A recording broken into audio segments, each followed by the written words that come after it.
예배와 예배자에 대한 제언. 그리스도인에게 있어서 예배는 선택이 아닙니다.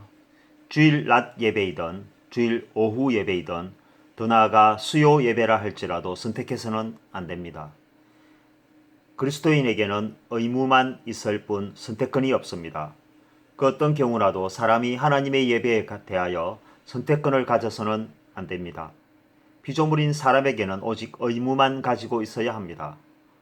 예배를 선택하는 것은 그리스도인의 개인적 불가피성에 의한 것이라 할지라도 예배의 주인이신 여호와 하나님을 모독하는 결과를 초래할 수 있습니다. 자신이 전혀 의도하지 않는 바라 할지라도 그것이 가져오는 파장이라는 것이 있습니다. 이것이 바로 하나님과의 관계에서는 순종의 문제인 것입니다. 우리는 아담과 하와를 잘 알고 있습니다. 그는 하나님께서 창조하신 에덴의 사람들이었습니다. 완벽한 창조물, 영원한 지상세계로 대변되는 에덴에서 그들은 영원히 살도록 설계되고 조성되었습니다. 그러나 그들에게 예기치 못한 사건이 발생하였습니다. 뱀의 등장과 함께 선악과에 관한 비밀스러운 이야기 하나였습니다. 뱀은 홀로 동산을 거닐던 하와에게 선악과에 대한 비밀스러운 이야기와 함께 질문 하나를 던졌습니다. 선악과를 따먹으면 하나님과 같이 되어 영원히 살 수 있다는 것이었습니다. 사실 하와에게 있어서 선악과는 관심의 대상이 아니었습니다. 하나님께서 명령하셨기 때문이었습니다. 하와와 아담이 뱀을 만나기 이전에는 아담과 하와에게는 자신들의 개인적 생각이 필요하지 않았습니다. 하나님의 절대적 영향력 가운데 자신의 생각이 전혀 필요하지 않았기 때문이었습니다. 그런데 하와가 뱀의 말을 듣고 선악과에 대하여 생각을 한 것이었습니다. 그 생각은 오직 하와 자신의 생각이었습니다. 뱀의 말을 듣고 생각을 한 후 선악과를 다시 바라보니 그것은 보암직도 하고 먹음직도 한 모양을 하고 있었습니다. 이것이 사람이 태초로 가진 첫 번째 생각이었습니다. 하와에게 있어서 그 선악과가 하나님과 같이 될 것이라는 생각까지 한 것은 아니었을지 모를 일입니다. 그러나 하와가 뱀의 말을 듣고 그 자신이 생각을 해본 적 그 선악과는 절대로 먹지 말아야 되는 금기된 음식이 아닐지 모른다는 생각을 하게 된 것이었습니다. 그래서 하와는 선악과를 먹어보기로 결단하였습니다. 하와가 선악과를 먹어본 결과는 어떠하였습니까? 자신의 생각대로 보암직도 하였고 먹음직도 하였던 것입니다. 그래서 그의 배필이 되는 아담에게도 똑같이 근유하게 되었습니다. 하와의 말을 들은 아담 또한 선악과를 먹고 하나님과 같이 되고 싶었던 것은 아니었을 것입니다.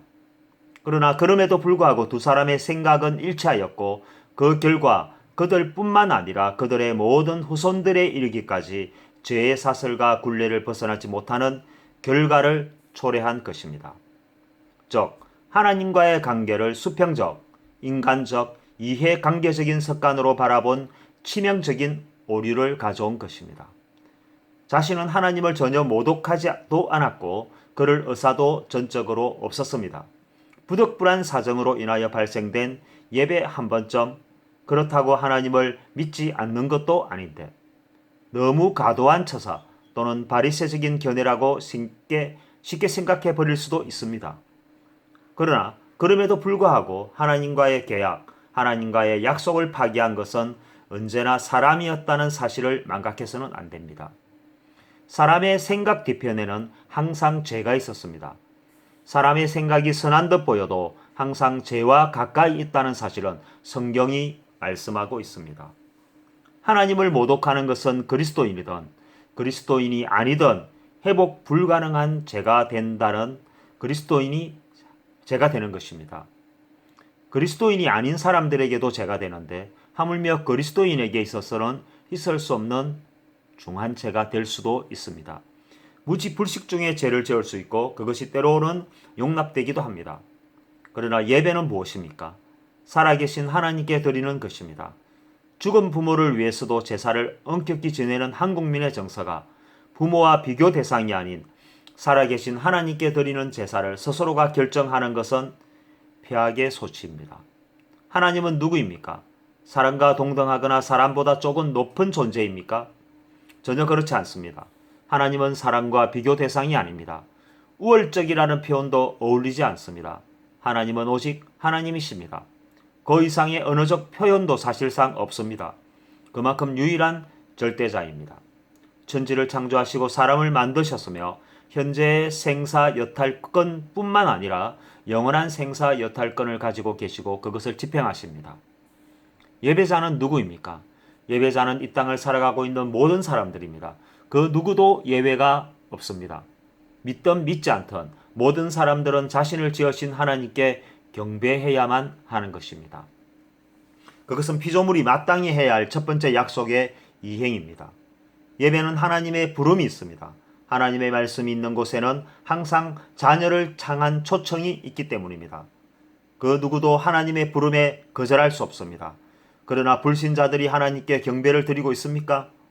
그렇지 않습니다. 그들은 아무것도 모른 채 자신의 삶을 자신의 뜻대로 살아갑니다. 뿐만 아니라 하나님의 존재 자체를 부정합니다. 자기 자신을 믿거나 우상을 숭배하는 것입니다. 믿는 자들은 어떻습니까? 그들과 어느 정도 구별되어진 예배와 삶이 이루어지고 있습니까? 가인과 사울처럼 드려지는 예배는 없습니까? 그 예배를 하나님이 받으셨습니까? 모세가 없는 곳에서 금송아지를 만들어 놓고 드리는 아론의 예배를 하나님이 받으십니까? 믿는 자들 또한 자신의 삶을 자신의 뜻대로 살아가는 모습은 없었습니까? 그래서 예배도 자신이 결정하고 자신의 생각과 행위에 우선하지 않습니까? 그분이 주관하는 예배보다 우선하는 것은 이 세상에 존재하지 않습니다. 그분의 말씀에 변명할 위치에 있는 사람도 이 세상에 존재하지 않습니다. 그분의 말씀보다 선행되는 그 어떤 사유의 일도 이 세상에는 존재하지 않습니다. 그것이 있다고 주장하는 사람은 이미 그리스도인이 아닙니다.